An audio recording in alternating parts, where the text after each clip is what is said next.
Barghouti joins me from Ramallah in the occupied West Bank. He's the former Minister and Secretary General of the Palestinian National Initiative. Welcome, Mustafa. First of all, what exactly would you anticipate is going to be the reaction among Palestinians to the death of Khader Adnan? There is now a great amount of anger among all Palestinians because of this Israeli crime. What happened was an act of assassination by this Israeli fascist government, led by fascists like Ben Gvir and Smotrich. They intentionally made Mr. Khader Adnan die. He was on hunger strike for 87 days, and he was demanding his release. He was not charged with anything.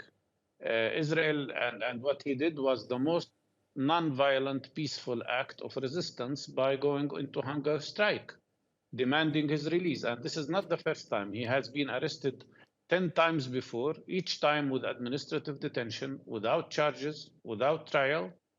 And it was Israel's way to stop him from being a political activist demanding the freedom of his own people. So what has happened is an act of assassination. Let me tell you, there are more than 1,000 Palestinian prisoners today under administrative detention, which means Israel can put people in jail without charges for years, including 6 children. During the last 10 years, Israel has issued no less than 13,000 orders of administrative detention. This is the only country in the world who does that, where they arrest thousands of people without charges, without trial.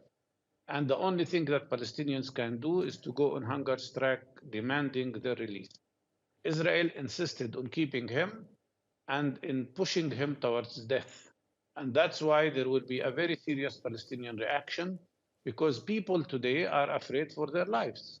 People know that what happened to Khader Adnan can happen to any Palestinian, where we can be put in jail, arrested for indefinitely, without charges, without trial, by a government that only can be described not only as racist, extreme, most racist, extreme Israeli government, but also as a fascist government. Mustafa, you detailed it there. It almost sounds innocent when it's called something like administrative detention, but the details are much more horrific. A lot of people in the West won't be used to this concept. They won't have encountered it. How widespread is this idea of people just being arrested, carte blanche, no explanation given? How often is it happening? It's very often. It has happened thousands of times since 1967 when we were occupied by Israeli government. We are put under military Israeli law. Even when Palestinians are taken to court, they are taken to military courts, while Israeli settlers, for instance, go to civil courts. This is another reflection of the system of apartheid and discrimination against Palestinians. But I know people who have been in jail for 7 years without charges, without knowing why they are in jail, without even the Israelis telling them why they are put in jail. And as I said, at this very moment, there are 1,006 Palestinian prisoners, including a woman, including 6 children who are under administrative detention. And since the beginning of Israeli occupation, we had at least 30,000 people who were put in jail using this terrible system, which is in which Israel is using the British emergency laws of 1945 that were cancelled in Britain itself. This is an act of violence, an act of aggression, and an act of illegal process that is used frequently against Palestinian people. And let me tell you, Khader Adnan is not the first Palestinian who died in Israeli jails. Since 1967, we lost 237 Palestinian prisoners who died in Israeli jails, either because they were denied medical proper treatment, or because they were forced to stay in jail while they are on hunger strike, or because of diseases that were never treated. Even when we had patients dying with cancer in their terminal illness, the Israeli army would not even allow them to be released for a few days before they die. I will also tell you that there are many Palestinian prisoners who died in jail whose bodies are still kept in jail, in refrigerators. Hundreds of Palestinians are in refrigerators where Israel is also arresting the bodies of people. this criminal behavior of Israel is not known as it should be known worldwide, and it would not have happened and repeated if the world was not so silent about Israeli crimes, and if the world was not allowing Israel to be above international law and above laws that should provide the basics of human rights. And Mustafa, I don't know just how well known Khader Adnan was, but an incident like this obviously raises his profile significantly. What do you think this is going to lead to now in terms of potential protest, potential violence? I mean, obviously it's a tinderbox, doesn't take a lot to raise emotions. Let me reiterate, Khader Adnan was a political activist. Israel could not prove that he was engaged in any kind even of military actions, as they might claim. And Khader Adnan was a political activist like all of us who tried to defend his people with trying to use as much of freedom of speech as possible.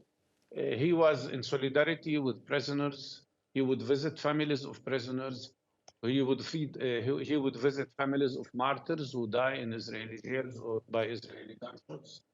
And he was a well-known human being who was doing a lot of social and political activities, demanding one thing, the freedom of the Palestinian people.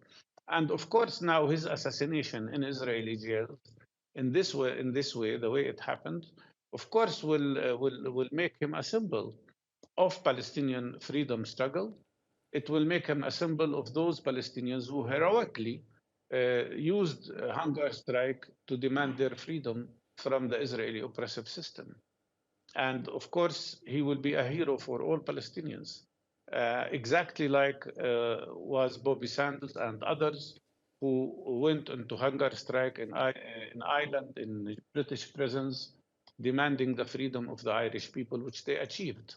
And I hope that one day we also will be achieving freedom here in Palestine from the longest occupation in modern history and from a system of terrible Israeli apartheid racist discrimination.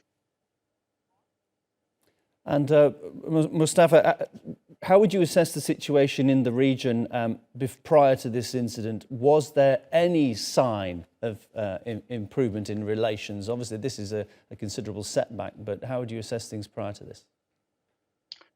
Of course, the situation was very tense because of three factors. First of all, you have the most racist, the most extreme fascist government in the history of this region in Israel. We have ministers in Israel who don't shy away from describing themselves as fascist homophobes, like Smotrich.